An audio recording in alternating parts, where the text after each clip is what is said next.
berarti tidak jelas posisinya di mana gitu. Posisi dia di mana tidak jelas. Apakah Islam ataukah bukan gitu.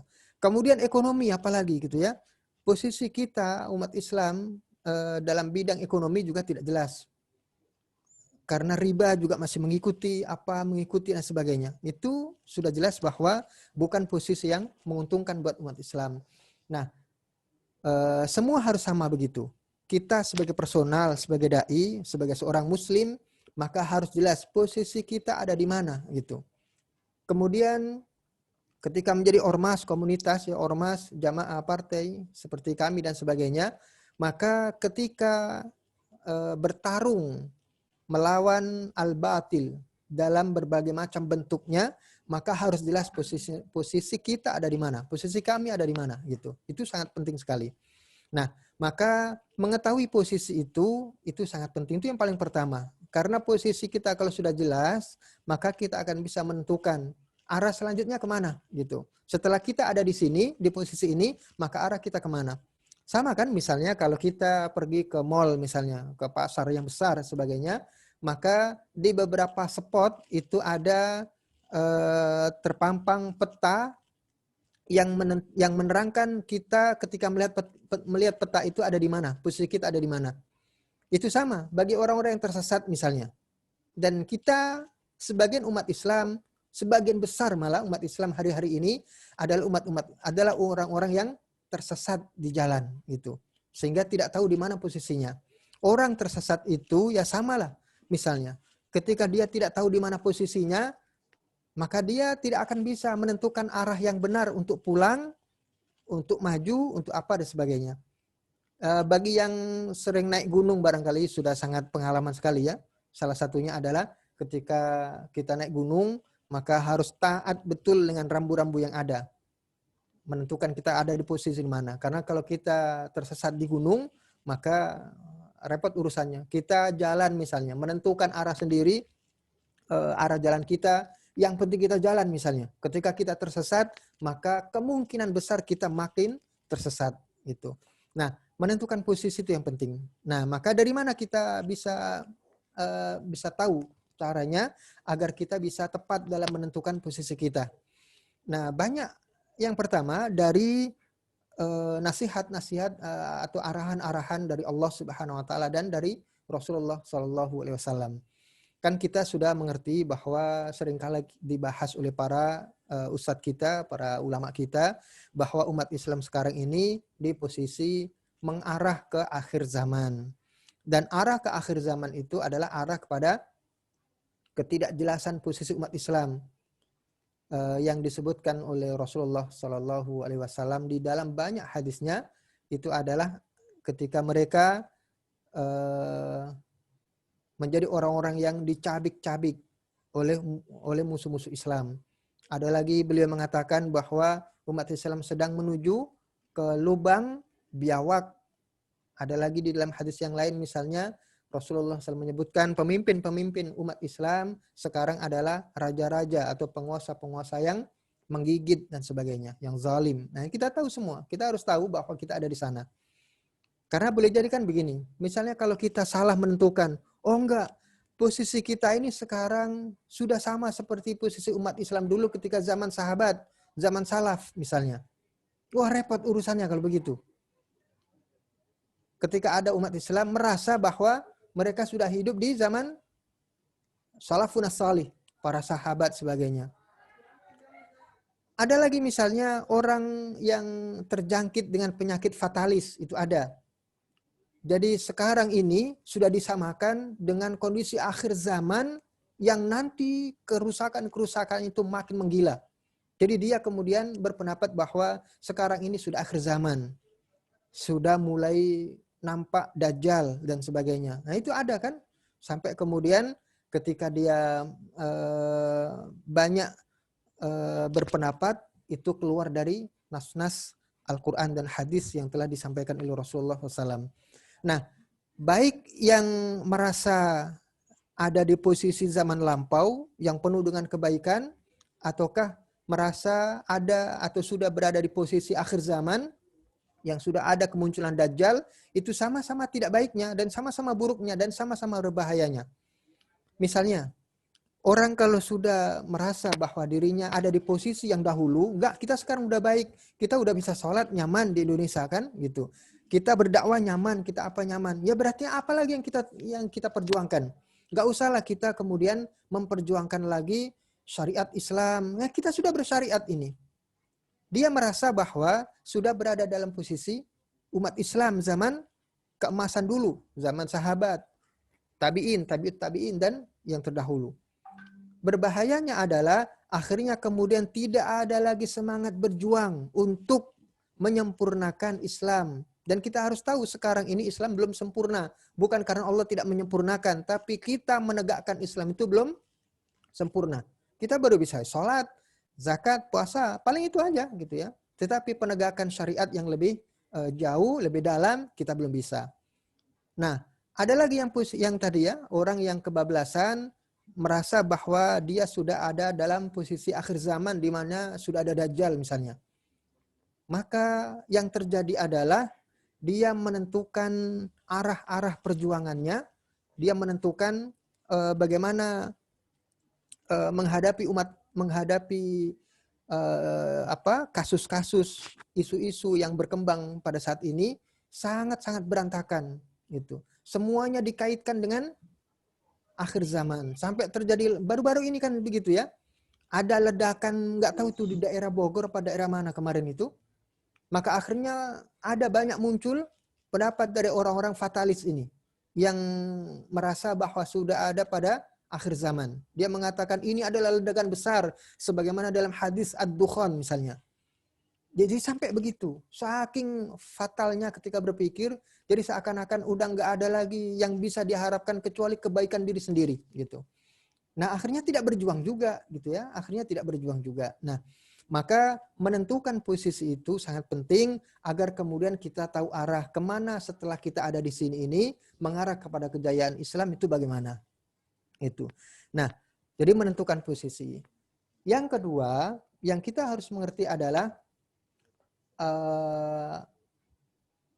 apa yang sekarang menjadi perjuangan dan senjata orang-orang kafir atau musuh-musuh Islam yang dalam rangka menghadapi umat Islam.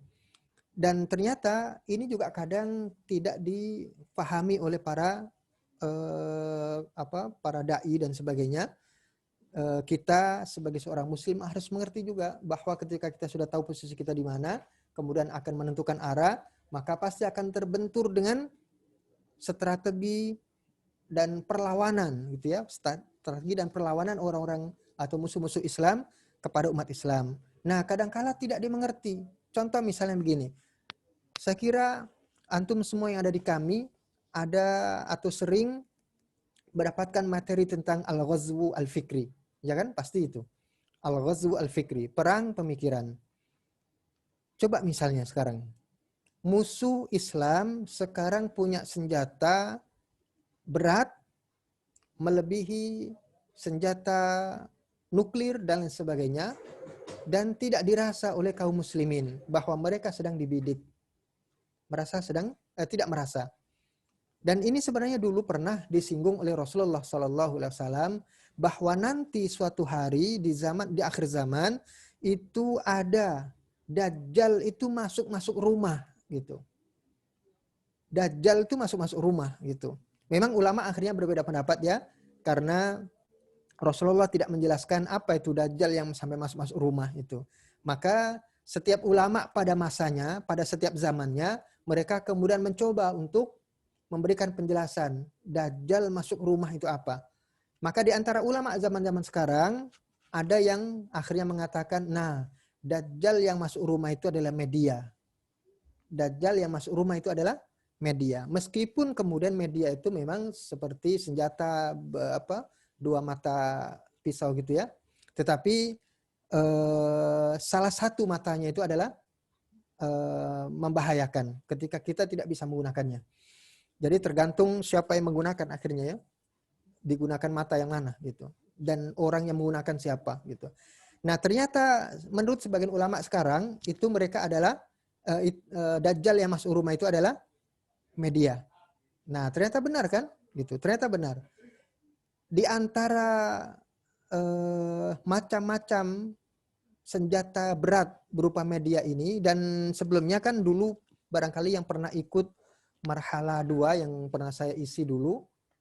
Jadi gini, dalam perang Al-Ghazwu Al-Fikri itu kan yang diserang memang pemikiran kita. Karena kalau kita sudah salah mikir itu udah selesai. Kalau kita sudah salah mikir udah selesai. Apapun yang kita kerjakan itu akan sesuai dengan pikiran kita. Kalau pikiran kita benar, maka yang kita kerjakan benar. Kalau pikiran kita salah, maka yang kita kerjakan pasti salah. Jadi perang pemikiran. Yang diserang adalah pemikiran. Dan menyerang pemikiran itu, ya senjata utamanya adalah media massa. Nah, ketika media massa itu sudah menjadi peluru, maka dia akan menghasilkan dua hal ya. Dulu kalau masih ingat misalnya dua hal. Pertama adalah referensi, rujukan. Ketika kita membaca informasi, ketika kita mendengar informasi, ketika kita melihat informasi, maka kita akan mendapatkan rujukan referensi. Yang kedua, pengalaman. Apa yang kita lihat akan menghasilkan pengalaman buat kita.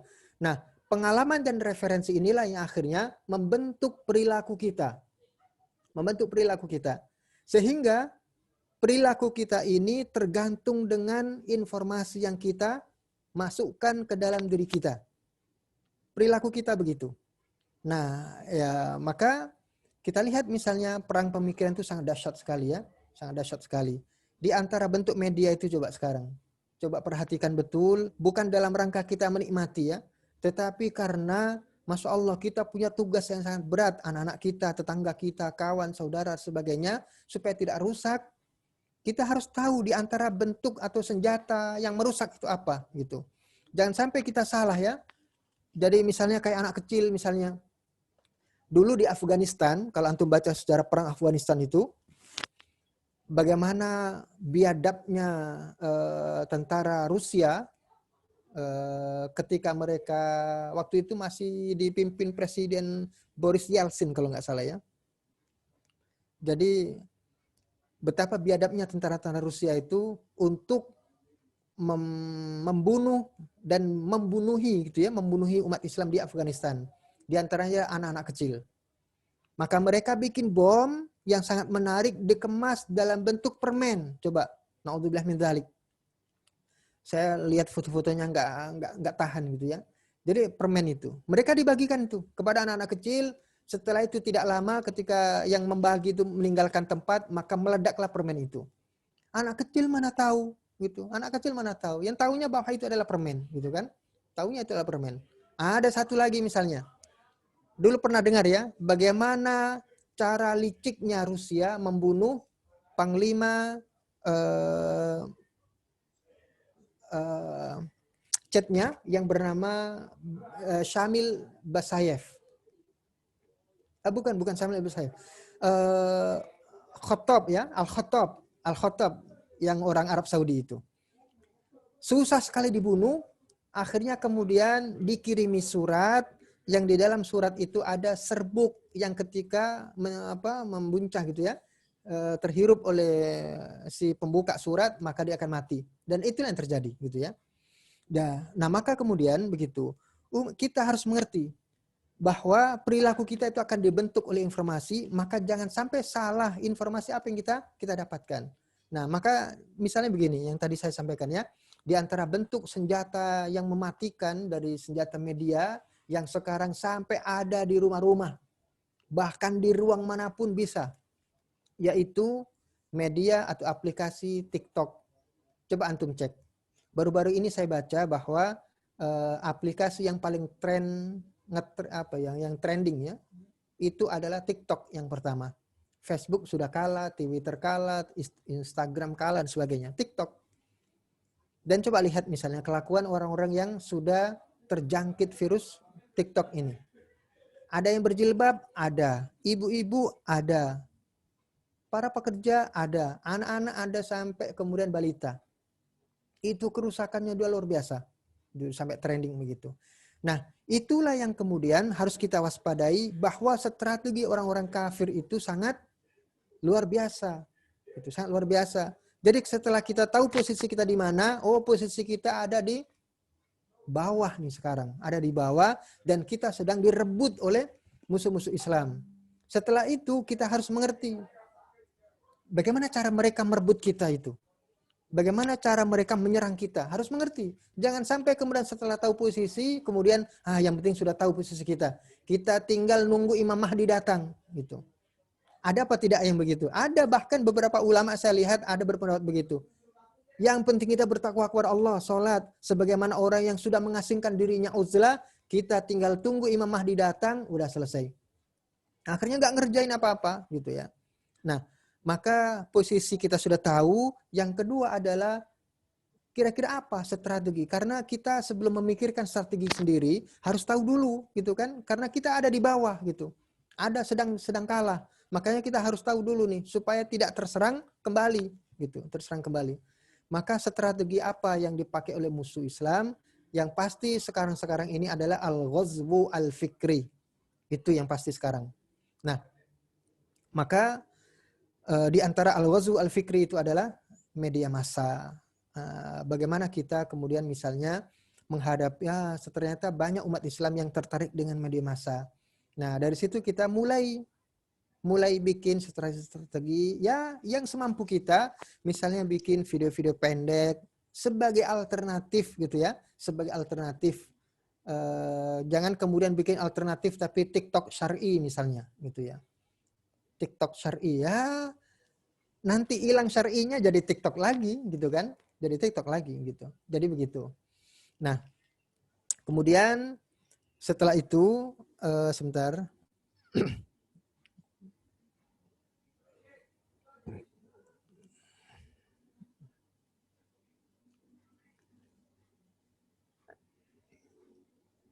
Ya, kemarin saya diberikan beberapa tornya ya oleh Mas Agus.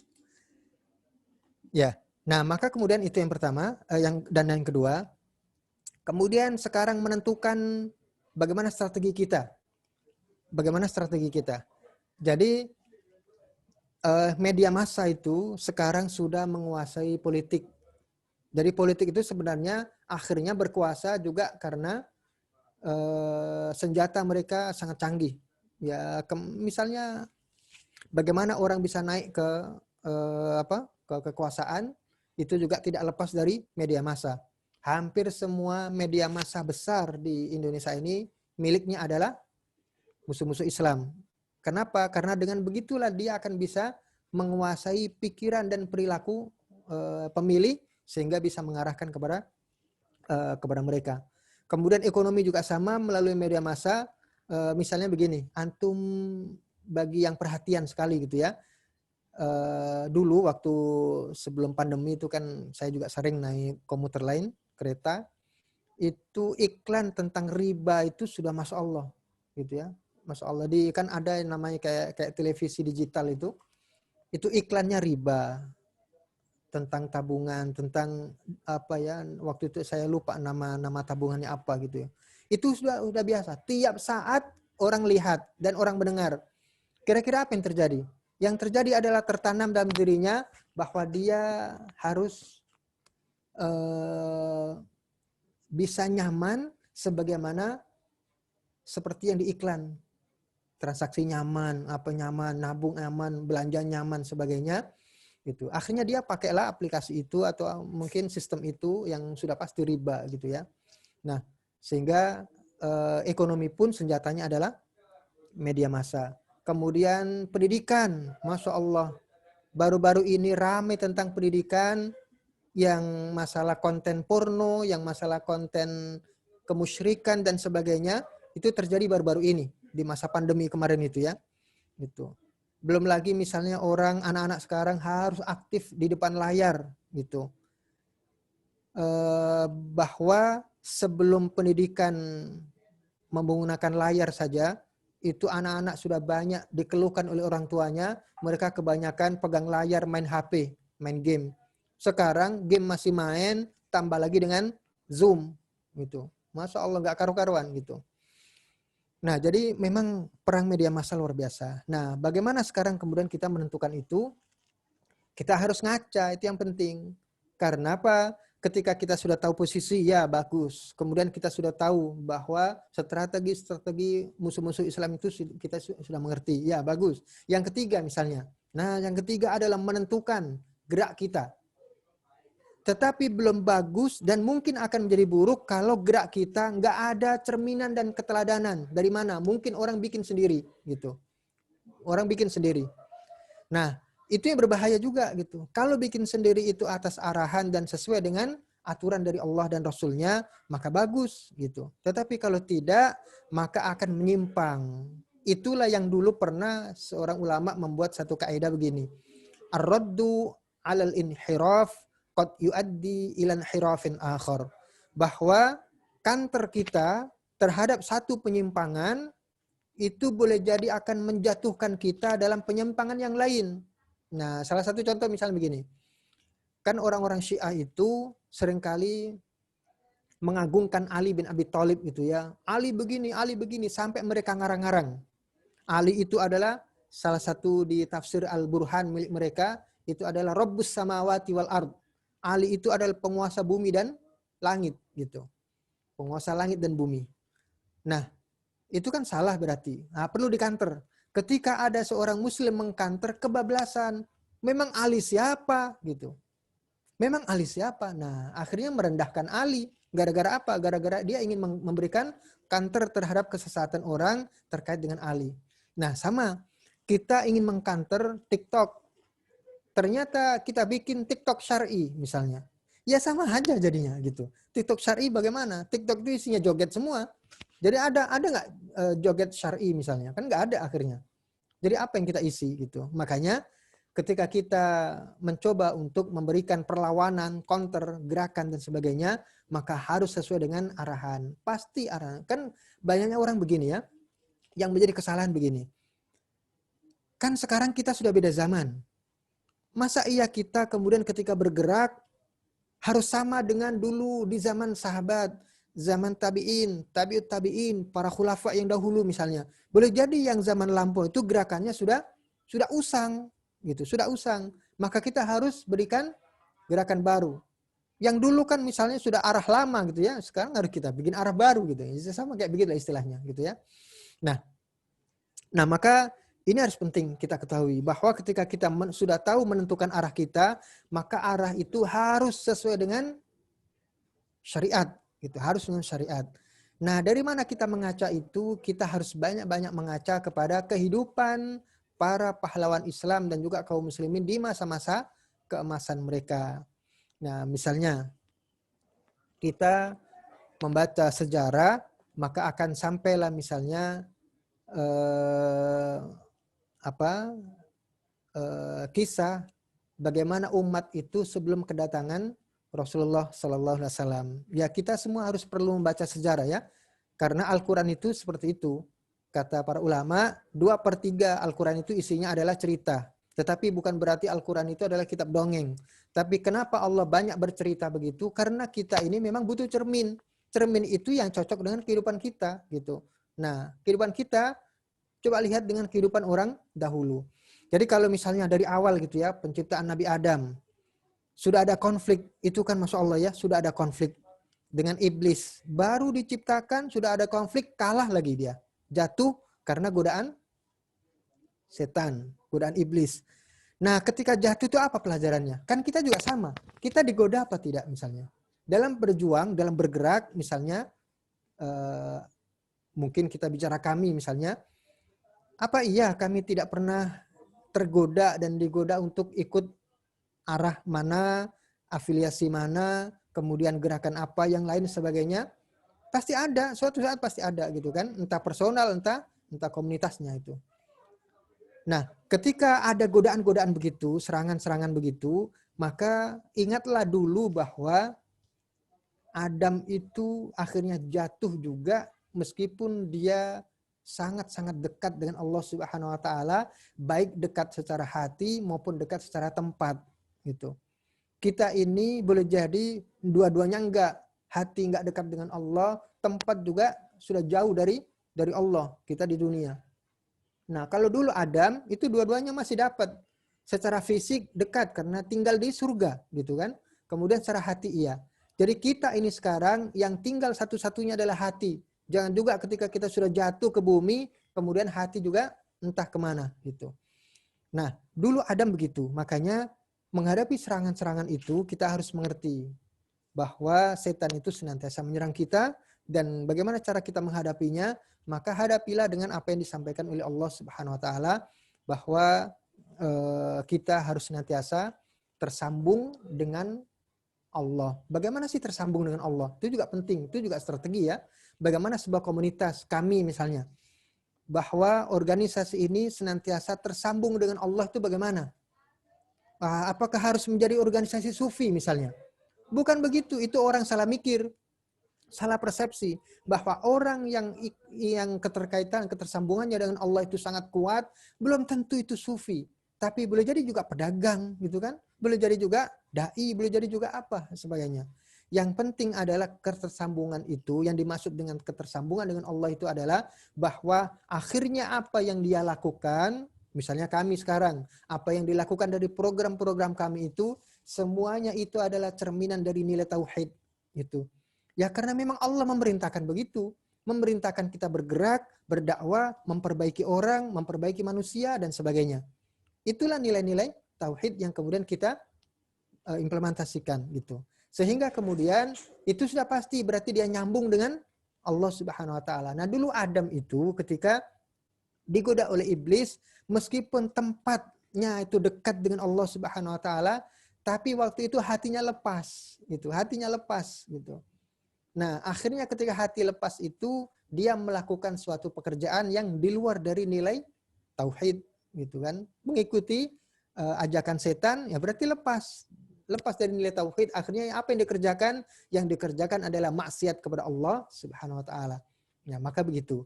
Nah, jadi menentukan strategi dakwah, gerakan sebagainya, jangan sampai lepas dari keterkaitan kita dengan Allah Subhanahu wa taala. Karena kebenaran langkah kita itu sudah pasti karena harus ada nilai-nilai tauhidnya. Itu semua atas bimbingan dari Allah Subhanahu wa taala. Nah, maka kita harus mengaca dulu misalnya bagaimana Rasulullah itu bisa menang.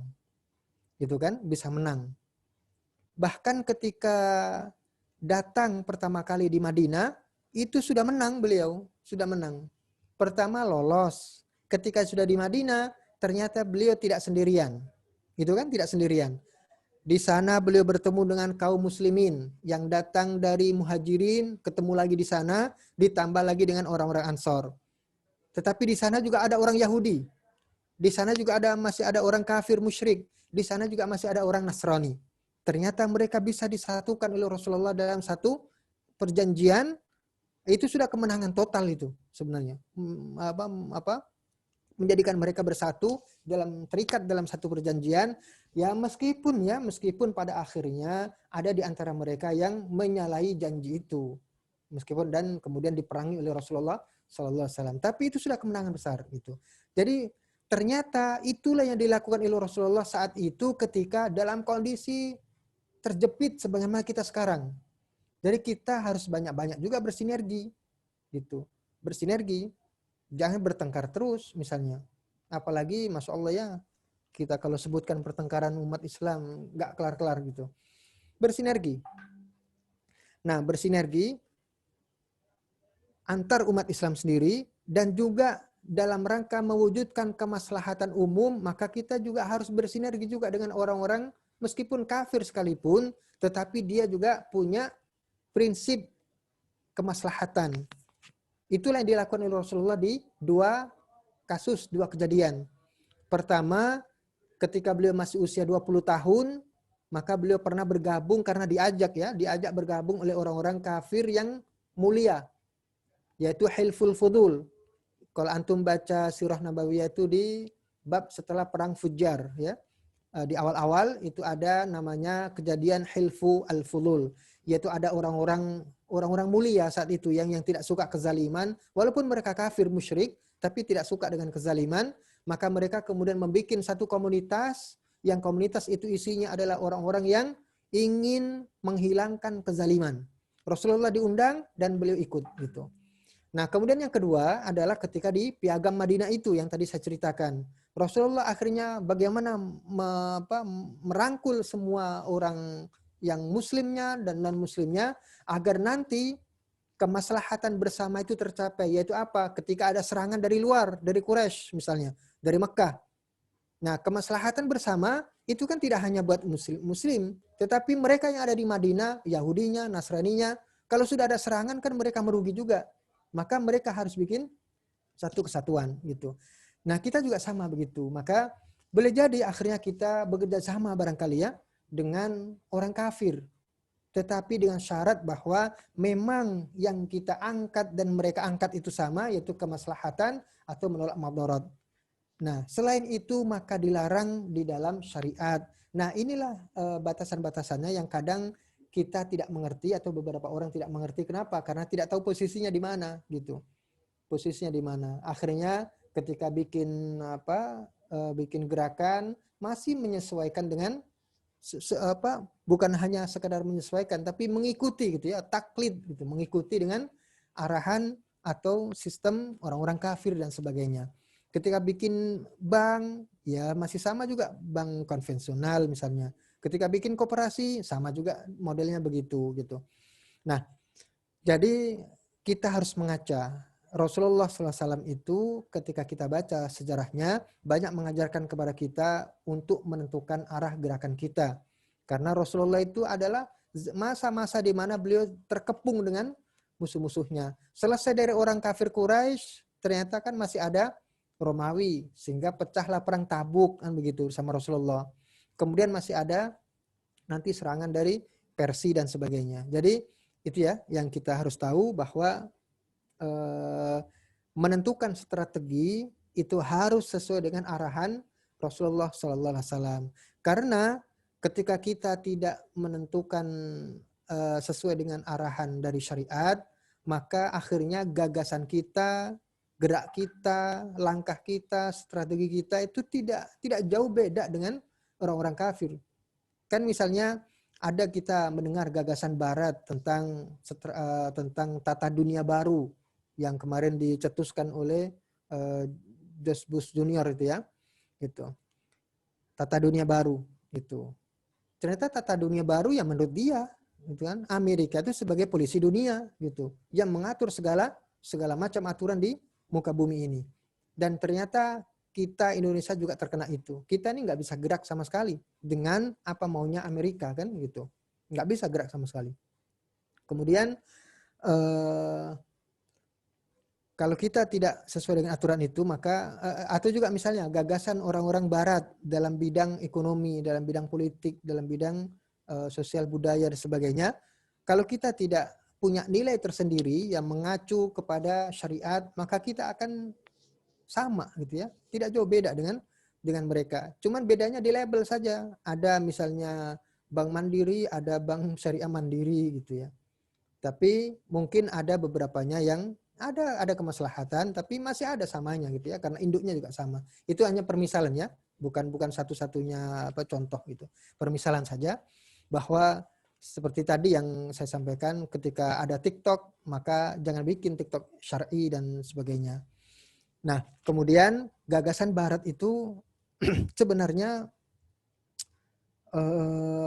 hampir kita sudah mengerti ya, bahwa tidak ada kebaikan sama sekali yang mereka bikin dari gagasan-gagasan mau barunya, gagasan yang lama dan sebagainya, kecuali memang itu semua adalah menjadi sunatullah yang Allah gariskan dalam Al-Quran yang kita bisa baca. Misalnya Allah Subhanahu wa taala mengatakan dalam salah satu ayatnya bahwa nanti umat itu kan selalu saling menguasai itu, saling menguasai. Maka Allah sudah bercerita Allah, antakuna ummatun hiya arba min ummah gitu. Jadi umat itu nanti suatu saat memang ada yang berkeinginan untuk menjadi penguasa bagi umat yang lain. Nah, makanya kalau sejarah awal penciptaan manusia misalnya, Adam sudah selesai, maka diteruskan oleh anaknya. Dan yang meneruskan anaknya itu adalah yang menjadi seorang nabi adalah Syith ya, yang bernama Syith itu. Bukan Habil sudah terbunuh, bukan Qabil juga, tapi Syith. Syith ini kemudian mendapatkan wahyu dari Allah Subhanahu wa taala untuk menyebar, untuk mendakwahkan, untuk berdakwah Akhirnya keturunan-keturunan itu sampai kemana-mana. Salah satunya yang paling besar itu adalah ada di Irak. Itu ada di Irak. Nah, di Irak itu kemudian mereka berkembang. Ternyata sudah mulai ada koloni-koloni gitu ya, dan setiap koloni itu pengen menguasai koloni yang lain gitu. Itu yang terjadi di sana. Dan barulah kemudian setelah Syith itu meninggal dunia, diteruskan oleh berikutnya itu Nabi Idris, beberapa ratus atau ribu tahun kemudian barulah ada Nabi Nuh. Nah, ketika sampai Nabi Nuh itulah sudah mulai banyak kerusakan gitu. Sudah mulai banyak kerusakan yang salah satu bentuk utama kerusakannya itu adalah karena adanya segolongan umat yang ingin menguasai umat yang lain. Itu untuk nanti bisa baca sendiri ya, betapa kisah pertarungan yang ada di negeri Babilonia, Irak itu ya seperti itu ya. Kalah yang satu, nanti muncul lagi yang lain dan sebagainya. Nah, maka itu sudah disinggung oleh Allah Subhanahu wa taala sehingga ini menjadi patokan kita. Gagasan apapun yang dinarasikan baik oleh orang-orang barat kafir itu tidak akan pernah menjadi baik buat kaum muslimin. Nah, kadangkala kenapa sih kaum muslimin itu masih memandang baik itu? Karena dia itu seperti tadi anak-anak kecil yang ada di Afghanistan. Karena taunya di hadapan mata adalah permen kemasannya, nah pasti itu permen. Padahal ternyata adalah bom. Itu yang tidak tahu gitu.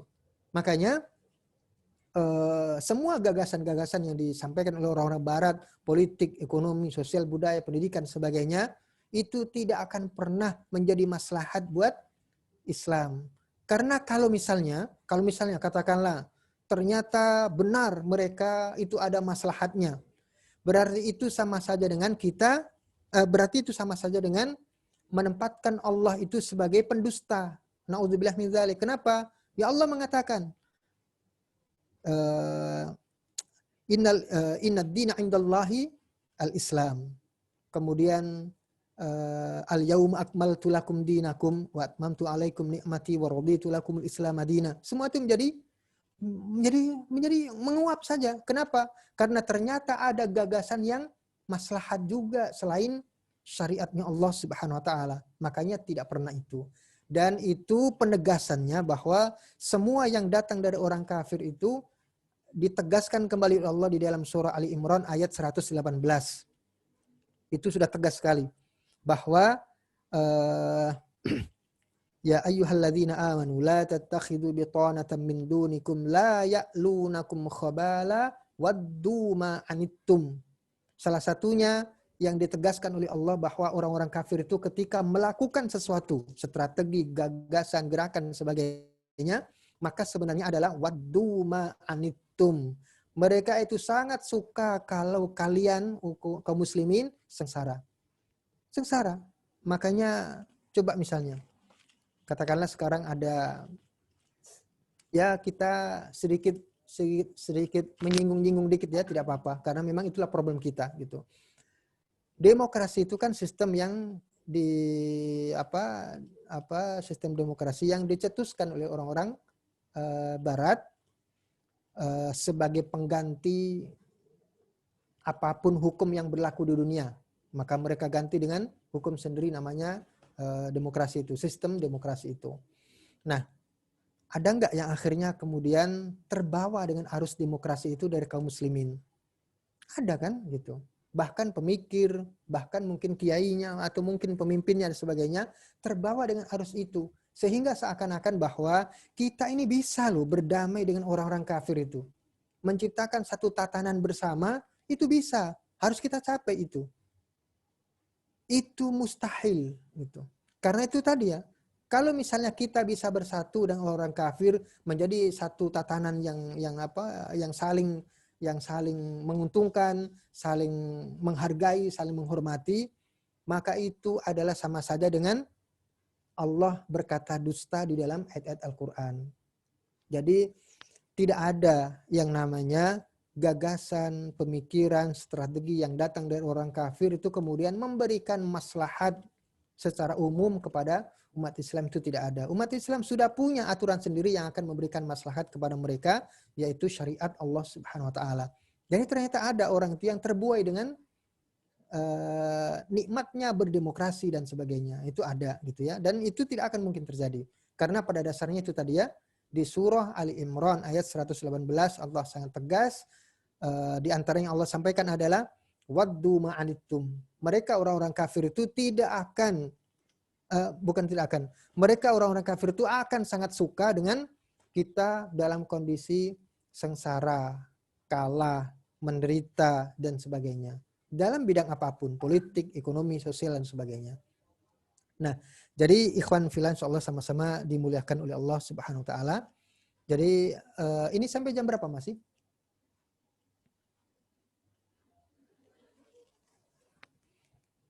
Masih sampai jam berapa? Tes.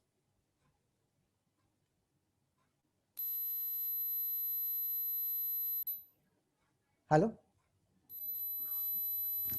Suara masih nyampe nggak? Ya, kedengaran Ustaz. Masih? Ya, Masih kedengar Ustaz. Masih. Ya. Sampai jam 12 ya? Nah, 12. Ya. Tapi suara masih aman ya? Aman Ustaz, aman. Ya. Aman Ustaz. Ya. Nah, kemudian ketika kita sudah menentukan gerakan-gerakan kita, strategi kita, gagasan kita yang sesuai dengan syariat, maka sebenarnya juga sesuai syariat itu adalah baru dasar yang pertama. Jadi dasar yang pertama itu adalah harus sesuai syariat, itu ya. Ya sebagaimana misalnya kalau antum membaca dan mentadabburi surah Al-Hujurat misalnya, maka di ayat yang pertama itulah dasarnya. La tuqaddimu baina yadayillahi wa rasulih. Kita ini tidak boleh mendahului Allah dan Rasulnya. Tidak boleh mendahului aturan Allah dan Rasulnya. Berarti kita harus menyesuaikan akhlak kita, aturan kita, strategi kita dan sebagainya harus menyesuaikan dengan apa yang disampaikan oleh Allah di dalam syariatnya, Allah dan Rasulnya. Itu baru dasarnya. Kemudian langkah-langkah berikutnya agar strategi kita itu selalu baik dan mengena tepat sasaran gitu ya, maka harus ditunjang dengan bagaimana kita tadi sudah menentukan posisi kita di mana. Setelah kita menentukan posisi di mana, kemudian kita bikin satu gerakan yang sesuai dengan atau strategi yang sesuai dengan aturan syariat Allah SWT, maka posisi kita ini kan sedang tidak nyaman ya sekarang gitu. Sedang bercerai-berai dan sebagainya. Maka ketika kita menerapkan syariat Islam itu dalam semampu kita, dalam diri, dalam organisasi kita, dalam setiap gerakan kita, maka pastikan bersinggungan dengan umat Islam yang lain, bersinggungan dengan teman-teman yang lain, saudara-saudara yang lain, yang mungkin di komunitas berbeda, di ormas berbeda, di jamaah berbeda, di partai berbeda, dan sebagainya, maka perlu untuk bersinergi. Nah, oleh karena itulah maka setelah kita menentukan dasar yang pertama tadi, bahwa sesuai dengan aturan syariat Allah, sebenarnya ya langkah yang kedua, pondasi yang kedua ini justru juga sangat berat gitu ya.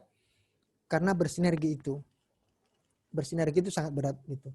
Nah, maka tetap harus kita lakukan bagaimana kita bisa bersinergi mengayunkan langkah yang sama dengan saudara-saudara kita yang lain dan sebagainya.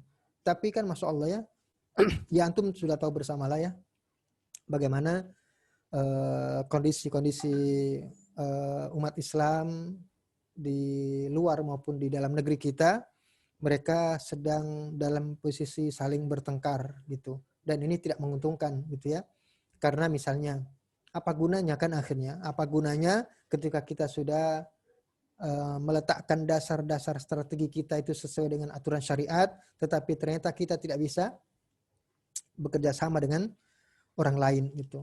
Maka itu sebenarnya juga sangat berbahaya karena musuh pun akan sangat mudah untuk mencabik-cabik kita gitu. Kan misalnya begini, dalam perang Uhud misalnya, sahabat-sahabat itu adalah orang-orang muslim dan mukmin yang lebih baik daripada kita. Hubungannya dengan Allah baik, cara mereka menjalankan syariat juga lebih baik daripada kita gitu. Ketaatan mereka kepada Allah dan Rasulnya jauh di atas kita. Tapi kalah juga kan gitu. Kalah juga kan akhirnya dengan orang-orang kafir. Kenapa kalah? Karena ada sebagian dari mereka yang tidak bisa bersinergi gitu ya, yaitu pasukan pemanah itu. Mereka tidak bisa bersinergi, artinya mentaati aturan bersama bahwa mereka harus tetap ada di tempatnya walaupun pasukan yang di bawah kalah ataupun menang. Nah, disinilah posisi kita sekarang. Boleh jadi di antara kita sudah berusaha betul sama-sama mulai memperbaiki strategi dengan menyesuaikan syariat Allah Subhanahu wa taala. Tetapi ternyata kita masih bermasalah besar dalam hubungan kita dengan saudara-saudara kita gitu. Jadi itulah yang akan memudahkan juga musuh Islam untuk mencabik-cabik kita kembali. Dan sejarah seperti itu ya, itu sudah sangat sangat banyak ditampilkan di zaman-zaman sebelumnya, bahkan dari orang-orang terbaik ya. Kalau tadi kan misalnya perang Uhud misalnya. Dulu kan pernah saya ceritakan di marhalah 2 dulu bahwa Rasulullah ketika sampai di Madinah itu berhasil mendamaikan dua suku yang sebelumnya berperang. Mereka masuk Islam dua-duanya menjadi Ansor kan. Orang-orang Madinah itu dari kalangan Ansor itu terdiri dari dua suku besar yaitu Aus dan Khazraj. Aus dan Khazraj ini pernah berperang selama 40 tahun, saling bunuh dan sebagainya. Setelah datang Islam, mereka memeluk Islam, urusan selesai, mereka berdamai. Tetapi mereka masih bisa dipecah, gitu kan? Ternyata gitu, masih bisa dipecah. Kenapa? Karena sudah mulai saling merendahkan yang lain, membanggakan dirinya dan sebagainya.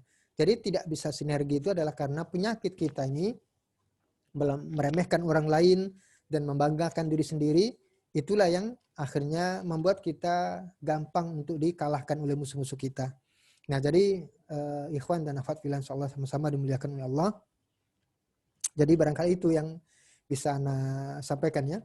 Pertama, jangan lupa kita menentukan posisi kita di mana gitu. Agar gerak langkah berikutnya kita tahu arahnya kemana. Setelah itu kemudian kita harus mengerti bagaimana dan mempelajari strategi orang-orang kafir dalam menyerang kita. Kemudian kita harus setelah itu kita menentukan bagaimana arah dan strategi gerakan kita dan harus disesuaikan dengan syariat Allah Subhanahu wa taala. Karena kalau tidak menyesuaikan itu maka kita tidak jauh beda dengan gagasan, strategi, aturan, arahan dari orang-orang kafir barat. Dan kemudian berikutnya adalah bagaimana kita bisa bersinergi sebagaimana dulu Rasulullah SAW mengajarkan dan memberikan teladan bahwa umat itu harus bersatu. Sampai kan antum dengar ya, ketika Rasulullah sampai di Madinah itu mempersaudarakan antara muhajirin dengan ansor. Sampai dipersaudarakan. Supaya apa? Supaya kuat hubungannya gitu. Nah kita berarti juga harus sama begitu. Jangan sampai karena beda ormas, beda partai, beda jamaah, beda mazhab, kemudian kita cukup dengan sama-sama menyesuaikan dengan syariat, tetapi ternyata kita tidak bisa bekerja sama dan bersinergi gitu. Barangkali itu ya, itu dulu yang saya sampaikan. Silakan barangkali kalau dilanjut dengan tanya jawab atau apa yang perlu didiskusikan kembali gitu. Silakan saya serahkan kembali kepada moderator. Siap. Terima kasih Ustaz. Masya Allah. Kita sudah mendengarkan ulasan dari materi kita yang sangat luar biasa menurut saya. Karena banyak hal-hal yang baru ataupun pengetahuan yang baru tentang arah ya, kita ke depan. Seperti yang dijelaskan oleh pemateri Ustaz kita tadi, menentukan posisi itu penting. Baik posisi kita dalam politik, ya, posisi kita dalam organisasi, dan juga posisi kita dalam perekonomian ya, yang saat ini mungkin ya kita sebagai pemuda ataupun para aktivis kampus atau aktivis Islam mengetahuilah bagaimana atau sedikit banyak mengetahuilah bagaimana kondisi ekonomi kita pada saat sekarang ini. Nah, karena untuk posisi tadi memang sangat penting, betul sekali seperti yang dijelaskan Ustaz tadi. dan juga adalah senjata-senjata orang Kristen gitu. Nah, saya contohkan tadi tentang masalah media. Memang sangat betul sekali kalau kita melihat media pada saat sekarang ini, ya, khususnya yang telah dicontohkan oleh Ustaz kita tadi, yaitu aplikasi TikTok gitu kan. Ya, tidak bisa kita pungkiri lagi kalau kita berbicara aplikasi TikTok memang sangat miris gitu kalau kita melihat, karena dari yang anak kecil sampai orang tua sudah menggunakan begitu kan. Apalagi kita lihat di dalam aplikasi itu, ya orang itu ya seperti tidak ada lagi aturan begitu di dalam di media TikTok itu begitu. Dan menentukan strategi tadi jelaskan oleh Ustaz tadi, ya untuk menentukan strategi kita ke depan, ya kita harus bercermin ya kepada para pahlawan Islam, ataupun membaca sejarah yang lebih banyak, ataupun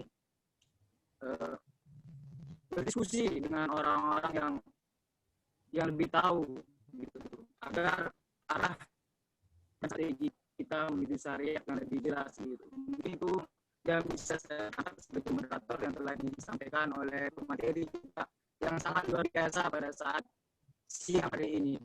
Ya mungkin dari kawan-kawan ataupun abang-abang, kakak-kakak ada pertanyaan, monggo dipersilahkan begitu kepada yang bertanya, ya dipersilahkan agar nanti dijawab langsung oleh materi atau ustaz kita.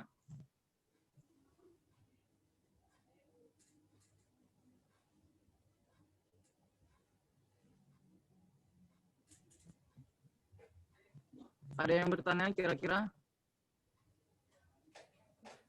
Lihat chat, Andre. Lihat chat. Udah aneh tanya tuh. Assalamualaikum Ustaz, perkenalkan saya Julci dari Jakpus. Bertanya, apa penyebab utama perpecahan umat Islam saat ini Ustaz, dan bagaimana kita harus menyikapinya? Ya.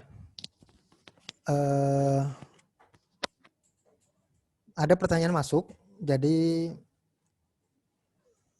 apa penyebab perpecahan umat Islam saat ini dan bagaimana solusinya?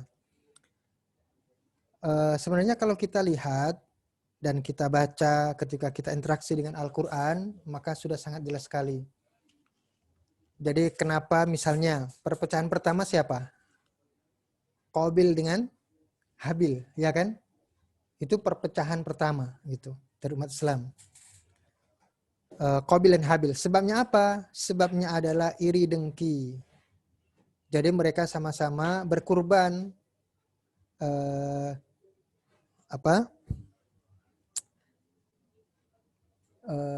id qarraba qurbanan fatukubbila min ahadihima walam yutaqabbal minal akhar qala la'aqtulannak gitu. Jadi mereka sama-sama punya kewajiban untuk berkurban. Akhirnya berkurbanlah mereka. Habil dia berkurban dengan binatang ternaknya, kemudian Qabil dia berkurban dengan hasil buah-buahan dari tanaman-tanamannya. Ternyata yang diterima oleh Allah Subhanahu wa taala itu adalah sedekah yang diberikan oleh Habil gitu, yaitu sedekah hewan kurban itu. Ternyata tidak diterima yang dari Qabil. Saat tidak terima itulah kemudian Allah bahasakan langsung dia ingin membunuh Habil gitu. Gara-gara tidak terima. Nah, jadi apa penyebabnya itu? Penyebabnya adalah iri gitu. Penyebabnya adalah iri. Jadi ternyata ada di antara kita komunitas, jamaah, partai, ormas dan sebagainya itu yang ketika melakukan gerakan tertentu, melakukan amal dan karya tertentu, itu kemudian ada kekecewaan ketika amalnya itu tidak berbuah dengan pujian barangkali gitu. Tidak berbuah dengan pujian. Itu yang terjadi di kita sekarang gitu. Nah, sehingga kemudian ketika sudah mulai muncul itu, maka tentukan pertama kali adalah niat gitu kan, adalah niat. Karena niat yang baik itulah yang akhirnya akan menghilangkan rasa dengki. Ketika ternyata kita kok nggak dipuji, ketika kita kok nggak dikasih hadiah misalnya, kita kok nggak dikasih rasa syukur dan sebagainya gitu. Maka itu semua menjadi hilang ketika apa? Ketika kita punya niat yang bersih. Kemudian bagaimana kalau dengki itu sudah muncul gitu. Nah, ketika dengki itu muncul maka akan diikuti dengan perbuatan buruk berikutnya. Itu memang sudah karakternya, tabiatnya begitu. Kebaikan pun sama. Orang melakukan satu kebaikan, pasti barokahnya adalah dia akan melakukan kebaikan berikutnya. Orang yang melakukan keburukan, maka dia akan terjerumus pada keburukan yang berikutnya. Ketika Qabil itu sudah mulai dengki, maka akhirnya berikutnya adalah dia ingin, niat untuk membunuh. Diteruskan lagi, akhirnya dia membunuh, gitu kan? Jadi banyak berturutan dia dengki, niat membunuh, akhirnya jatuh dia membunuh juga, gitu. Nah, jadi dengki itulah penyakit yang menyebabkan perpecahan umat. Perpecahan umat itu dari dengki, dan ini sudah disinyalir, sudah diisyaratkan oleh baik Allah dalam Al-Quran maupun Rasulullah dalam hadisnya. Misalnya begini. Rasulullah SAW pernah menyampaikan di dalam hadisnya ada 4 poin yang beliau sampaikan berurutan, dan urutan itu memang menjadi bukti konsekuensi gitu ya.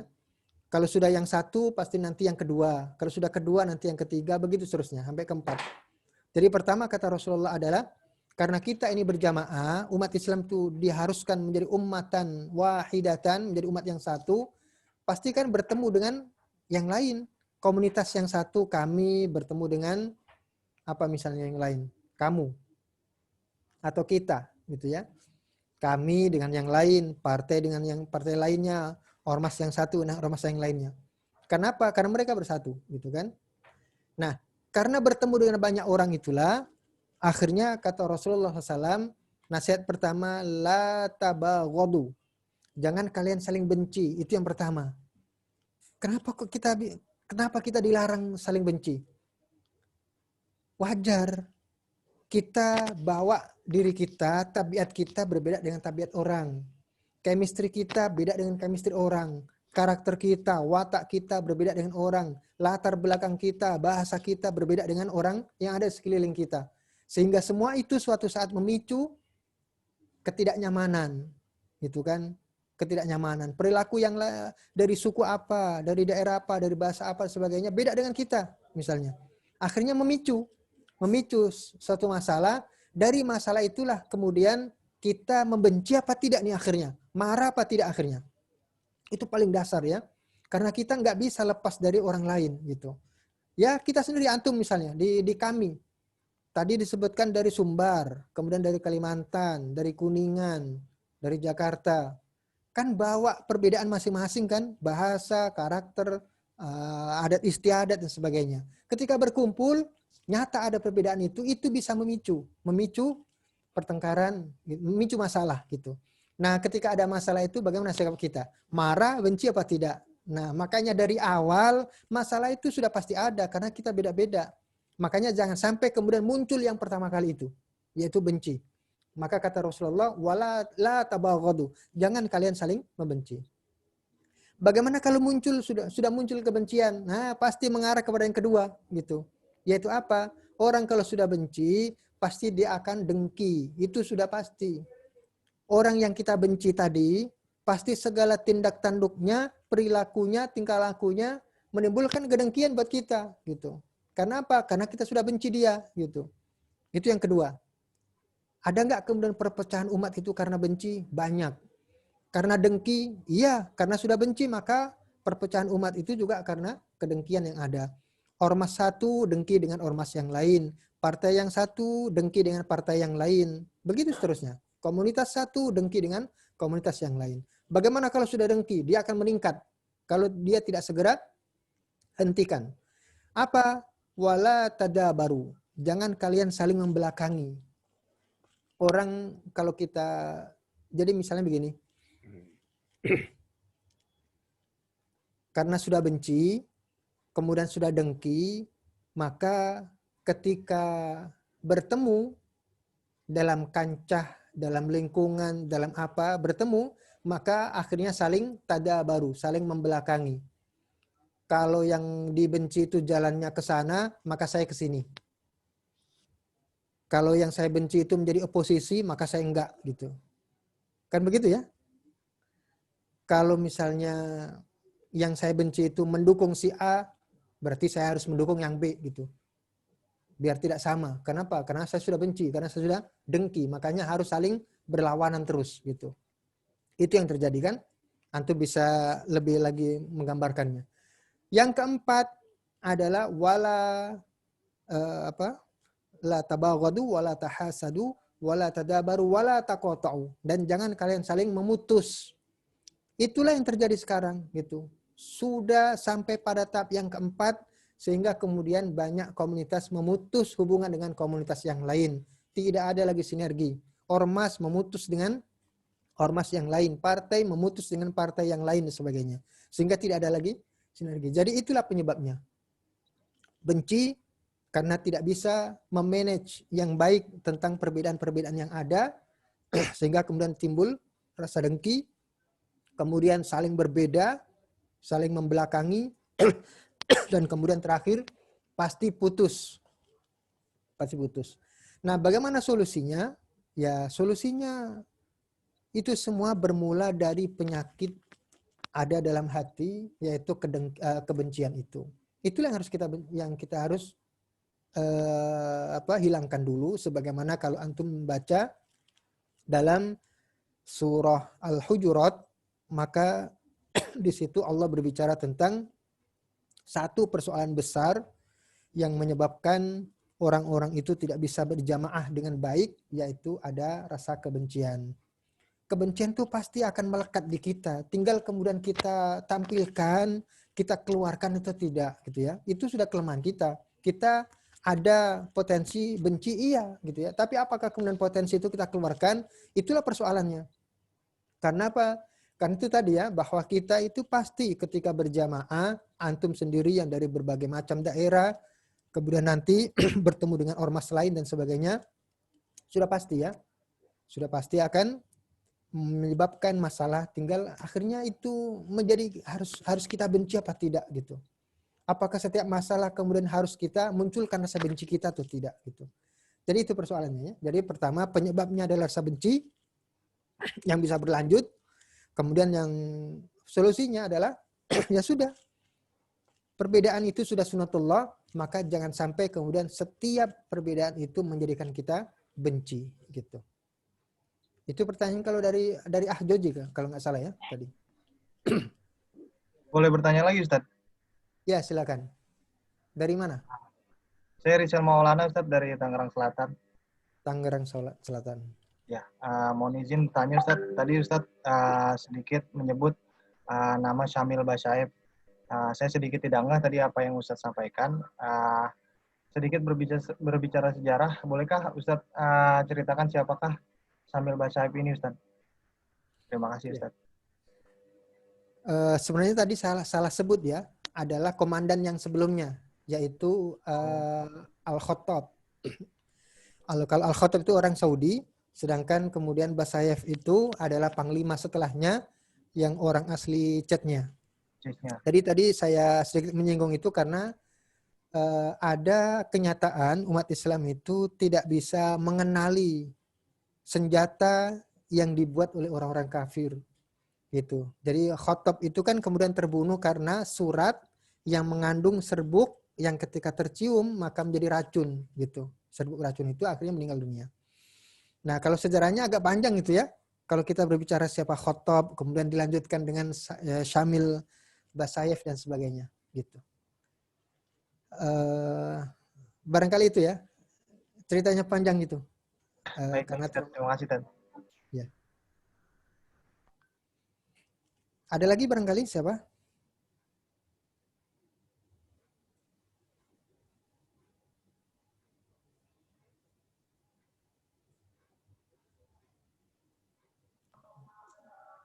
Ya mungkin ada dari siapa lagi bertanya dari teman-teman atau kakak, abang-abang.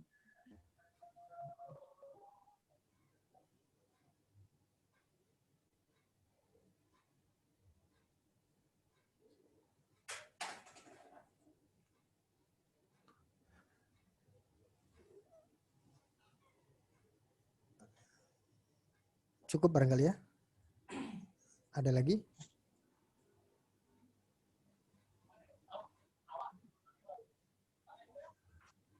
Ya mungkin cukup Ustaz kali ya, udah jelas mungkin karena sepertinya tidak lagi ada pertanyaan Ustaz.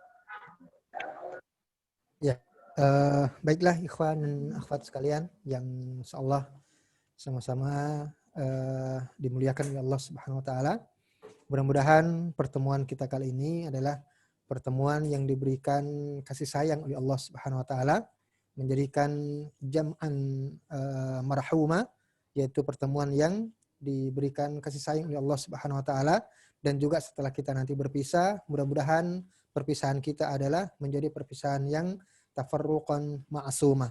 Perpisahan yang diberikan penjagaan oleh Allah Subhanahu wa taala sehingga tidak ada rasa benci, rasa dengki, rasa saling membelakangi dan juga saling memutuskan silaturahim. Barangkali sampai di sini, mohon maaf atas segala kekurangan. Wabillahi taufik wal hidayah. Assalamualaikum warahmatullahi wabarakatuh. Waalaikumsalam Waalaikumsalam warahmatullahi wabarakatuh. Ya. Sekaligus mohon diri. Waalaikumsalam warahmatullahi wabarakatuh. Terima kasih Ustaz. Jazakallah khairan. Teman-teman BK, terima kasih. Ya, alhamdulillah kita sudah mendengarkan materi dari Ustadz kita tadi. Ya, semoga apa yang disampaikan ya bisa kita ambil pelajaran serta hikmah. Ya, menurut saya tadi itu ya banyak pengetahuan baru yang kita dapat dari ulasan atau materi dari Ustadz kita tadi yang untuk menentukan arah, posisi dan jalan kita ke depan gitu untuk kemajuan umat Islam. Dan kita doakan juga kepada pemerintah kita sekarang ini ya agar bisa juga menentukan arah bagaimana Indonesia ke depan ini begitu. Apalagi pada saat masa-masa pandemi sekarang ini begitu. Semoga ya pemerintahan kita bisa memberikan jalan atau arah keluar agar kita bisa menyelesaikan masalah, agar kita bisa beraktivitas seperti biasa. Karena di saat pandemi ini luar biasa sekali memang. Semua terhalang, baik dari pekerjaan sehari maupun dari dalam segi politik maupun ekonomi, begitu. Ya, saya sebagai moderator pamit undur diri. Jika ada kesalahan tingkah laku yang tidak berkenan di hati abang-abang kakak semuanya, saya mohon diberikan kemaafan. Mohon maaf kepada seluruh peserta agar bisa mengisi daftar kehadiran atau absen kehadiran yang telah disediakan oleh panitia. Saya Andre sebagai moderator pamit undur diri. Saya serahkan kepada MC. Assalamualaikum warahmatullahi wabarakatuh. Waalaikumsalam warahmatullahi wabarakatuh. Waalaikumsalam warahmatullahi wabarakatuh.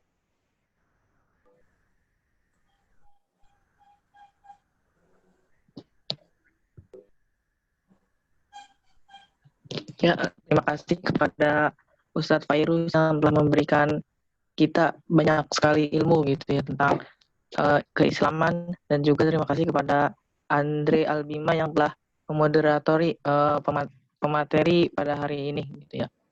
Ya, terima kasih buat teman-teman. Untuk itu diingatkan untuk mengisi daftar hadir yang sudah linknya di-share di chat, dan juga untuk mengisi post-test teman-teman yang sudah juga di-share, linknya di-share di grup itu. Ya, berhubung sudah Izin bertanya, maaf, teman-teman untuk dipotong bentar, Bang Heru. iya.